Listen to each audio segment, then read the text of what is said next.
Security risks. Do not admit. Those words were slashed in thick, aggressive red marker across the school portraits of my 6-year-old son and 8-year-old daughter.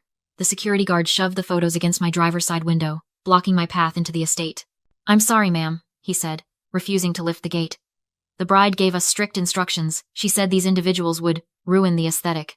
I stared at the red ink defacing my children's smiles. Inside those gates, the $75,000 wedding I had personally paid for was starting. The music was playing, the champagne was pouring, and my family had labeled my children enemies. I didn't argue. I didn't beg. I didn't cry. I shifted the car into reverse. "Drop a comment and let me know where you're listening from and what time it is for you right now. I'd love to know who's part of our community." My phone vibrated against the passenger seat, buzzing like an angry hornet. I glanced down. Dad flashed across the screen, followed immediately by a text preview. "Where are you? We're seating the guests. Don't make a scene." I didn't slide to unlock. I didn't type a furious reply, explaining that his wife's daughter had just labeled his grandchildren security risks. I didn't scream at the windshield. Instead, I tapped the contact favorites list and pressed the name directly below my father's, Mr. Henderson, venue manager. He answered on the second ring, his voice breathless, fighting against the ambient noise of a string quartet playing Pachelbel's Canon in D. "Julia! So glad you called," he said, sounding professional but harried. "We were just looking for you. The photographer needs the signatory for the final vendor checklist." "Mr. Henderson," I said, my voice calm, flat, and terrifyingly steady. "I am currently at your front gate. Your security team, acting on the bride's instructions, has refused me entry." "What? That must be a mistake. I'll send someone down immediately to—" "No," I interrupted. "It's not a mistake. It's a breach of contract." I looked at the dashboard clock. 2:15. The ceremony was scheduled for 2:30. According to our agreement, I am the sole client. I signed the checks. I assumed the liability. And Clause 4 of our contract states that if the client is denied access to the facility during the rental period, the event is considered null and void, effective immediately. There was a long, stunned silence on the other end of the line. I could hear the faint sound of laughter from the garden, the clinking of crystal flutes, the joy I had purchased for $75,000. "Julia," Henderson stammered, his professional veneer cracking. "The ceremony is in 15 minutes. The guests are seated." "You can't mean—" "I mean exactly that," I said. "You have two choices, Mr. Henderson. You can override the bride, fire that guard, and escort me in with an apology right now. Or you can acknowledge that the contract has been violated by your staff enforcing a ban on the paying client." I can't just stop a wedding," he pleaded.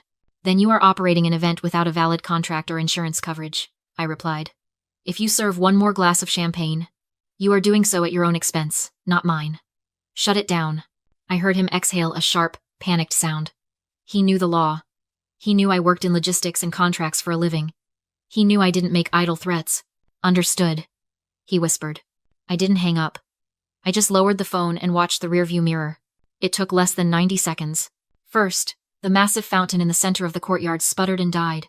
The water pressure cut instantly. Then, the ambient landscape lighting that lined the long driveway flickered and went black. But the most satisfying moment was the silence. The string quartet cut out mid-measure. The microphone system for the officiant gave a loud pop of feedback, and then went dead. I saw the heads of the guests in the distance turn in confusion. I saw staff members in black vests moving quickly into the crowd, removing trays of appetizers and capping bottles of wine. The $75,000 fantasy was being dismantled in real time. I shifted the car into drive. My father called again. Then Sharon. Then Tyler. The groom. My phone lit up like a Christmas tree. A frantic strobe light of panic. I didn't answer a single one. I pulled away from the gate, leaving the silence behind me. The highway stretched out before me, a gray ribbon cutting through the manicured vineyards of Napa Valley. My hands were steady on the wheel, but my chest felt hollowed out, scraped clean by the adrenaline. I glanced at the passenger seat. Empty. Just like it had been for 3 years since Mark died. "You have that insurance money just sitting there, Julia." My father's voice echoed in the silence of the car, pulling me back to a memory from 6 months ago. We were sitting in my modest kitchen. Brittany was scrolling through Pinterest on her phone, ignoring me, while Dad laid out the guilt like a master craftsman. "Brittany deserves a princess day," he had said, leaning forward, his eyes full of a pleading warmth he never used for me. "You know how hard she's had it. And well, Mark left you comfortable. It's what family does. We help each other." I gripped the steering wheel tighter. Comfortable. That was what he called the death benefit from the accident that widowed me at 29. He didn't see grief money. He saw a venue deposit. I had written the check that day. Not because I was generous. Not because I loved Brittany. I wrote it because I was trained to. For 32 years, I had been the family's fixer. The one who smoothed things over. The one who paid the bills when Dad's investments failed. The one who quietly handled Sharon's credit card debt so Dad wouldn't find out. I had conditioned myself to believe that my value to them was transactional. My money was the rent I paid to occupy space in their lives. If I stopped paying, I stopped mattering. They took $75,000 of Mark's legacy, I thought, watching the mile markers blur past. And they used it to build a wall to keep his children out. A bitter laugh escaped my lips. It was almost impressive how efficient they were. They had taken the check, cashed it, and then meticulously planned how to erase me from the pictures. They wanted the aesthetic of wealth, without the baggage of the widow and her fatherless children. But they forgot one thing about the fixer. We know where the bodies are buried because we dug the graves. We know the passwords. We know the contract clauses. We hold the keys. I wasn't the weak, grieving daughter anymore. I wasn't the bank. I signaled and took the exit toward my neighborhood. The subdivision was quiet. The houses small and practical, nothing like the sprawling estate I had just shut down. I pulled into my driveway. My modest ranch house looked welcoming. A sanctuary paid for with my own salary, not a handout. I turned off the ignition. The engine ticked into silence. Inside my head, I felt a heavy, rusted door slam shut. It was the vault. I had finally canceled my subscription to their love. I stepped out of the car, the cool afternoon air hitting my face. I didn't feel guilty. I felt lighter. I unlocked my front door, the sanctuary of my unpretentious life. But the noise followed me inside. My phone, still clutched in my hand, was vibrating so violently, it made my palm numb. It wasn't just ringing, it was detonating. I tossed it onto the kitchen island. It skittered across the granite, the screen lighting up the dim room. Dad. Dad. Dad. Sharon. Tyler. Dad. I pressed the speakerphone button for the latest voicemail. My father's voice filled the kitchen, not worried, but commanding. The voice of a man who had never been told no by his daughter. Julia, pick up the damn phone. Henderson says you canceled the contract. Tell him it was a misunderstanding. The caterers are packing the vans. You need to fix this. Now. Do not make me come over there. Fix this. The mantra of my existence. Before I could process it, another message played. This one was from Brittany. She wasn't crying. She was screeching, the sound distorted by the microphone peaking.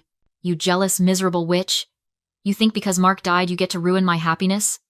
You can't stand seeing me happy because you're a lonely, bitter widow. Everyone knows it. I hate you. The words hit me like a slap. She didn't attack my actions. She attacked my grief. She weaponized the worst tragedy of my life to justify her tantrum. Then, a notification pinged at the top of the screen. Brittany is live. I shouldn't have tapped it. But I did. The video feed loaded. Brittany was standing in the parking lot of the estate, the beautiful fountains lifeless behind her. Her mascara was running in artistic streaks, perfect for the camera.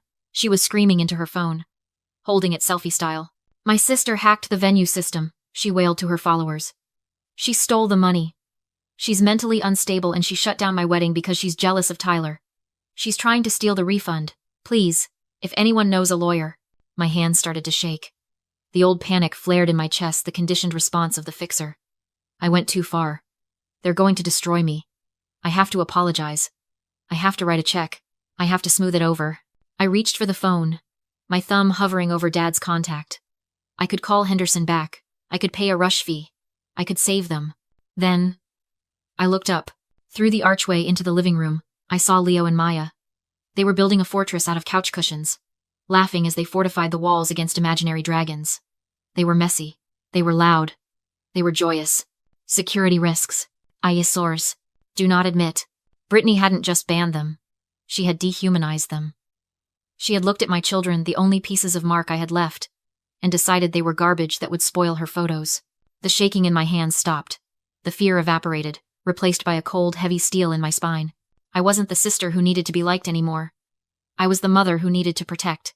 On the screen, Brittany was still screaming, spinning lies, demanding attention. I swiped the app closed. I turned the ringer off. I placed the phone face down on the counter. Let them scream. I was done listening. My phone lit up again. Unknown caller. I stared at it. It was probably a reporter. Or maybe one of Brittany's bridesmaids calling to scream at me from a burner phone. The siege was just beginning. I almost let it go to voicemail, but my thumb hovered over the green button. If this was the police calling about the venue contract, I needed to answer. "This is Julia," I answered, my voice sharp, ready for a fight. "Julia, this is Arthur Sterling." The name hit me like a splash of ice water. Arthur, the groom's father, the billionaire real estate mogul who had flown in from New York for the wedding. The man Dad had been desperate to impress for 6 months. "Mr. Sterling," I said, my grip on the phone tightening. "If you're calling to threaten me with a lawsuit, please direct it to my email. I have the contract." "I'm not calling to sue you," he interrupted. His voice wasn't angry. It was dangerously quiet. "I'm calling because I just watched 300 people get evicted from a vineyard, and your father is currently telling anyone who will listen that you had a psychotic break. I want the truth. Why did you shut it down?" I hesitated. This man was powerful. He could destroy me with a phone call. But I had nothing left to lose. "I shut it down because I paid $75,000 for a wedding I wasn't allowed to attend," I said. "And because your future daughter-in-law instructed the security team that my 6-year-old son and 8-year-old daughter were security risks who would ruin her aesthetic." There was a silence on the line so profound I thought the call had dropped. "What?" Arthur asked, the calm in his voice fractured. "She gave the guards photos of my children," I said, the words tasting like acid. "She wrote, 'Do not admit,' across their faces in red marker. I saw the photos. Arthur, I saw them 5 minutes before I made the call. I heard a heavy exhale, followed by the sound of a car door slamming. My son," Arthur said, his voice dropping an octave, "is currently in a limousine with that woman, trying to comfort her. He thinks you're the villain." "I know," I said. "They all do." "Not anymore," Arthur replied. "I just turned the car around." "Mr. Sterling." Listen to me carefully, Julia," he cut in. "You are at your house? Stay there. Do not open your door. I have a private security detail, my personal team, en route to your location right now. They are 12 minutes out." "Security? Why?" "Because I know people like Brittany and your father. When they get desperate, they get dangerous. And right now, they are very desperate." I felt a chill run down my spine. He was validating the fear I had been trying to suppress. "And as for my son," Arthur continued, his voice hardening into the tone of a man who moved markets for a living. "He has a choice to make. He can annul this marriage by sunset. Or he can find a new job, a new trust fund, and a new father. I don't tolerate cruelty to children. Not in my business, and not in my family." "Thank you," I whispered, my voice finally cracking. "Don't thank me," he said. "You didn't ruin a wedding, Julia. You stopped a merger with a monster. Lock your doors. My team is coming." The line went dead.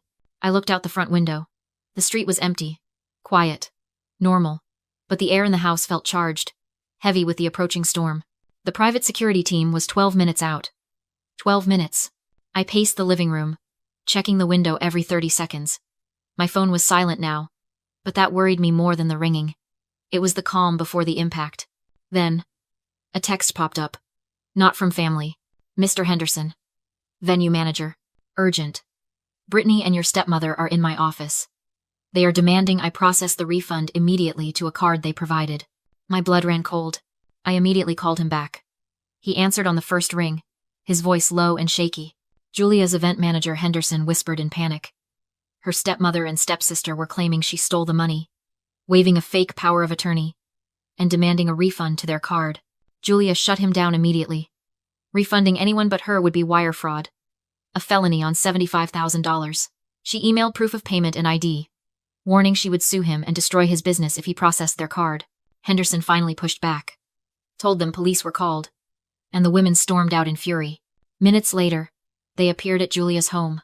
Her father, stepmother Sharon, and Brittany, in a filthy, torn wedding dress. They pounded on the door, demanding she fix the situation, screaming that she owed them. Through her doorbell speaker, Julia refused, listing 6 months of bills she paid for a wedding she was banned from. When they wouldn't leave, she threatened police. Brittany snapped first.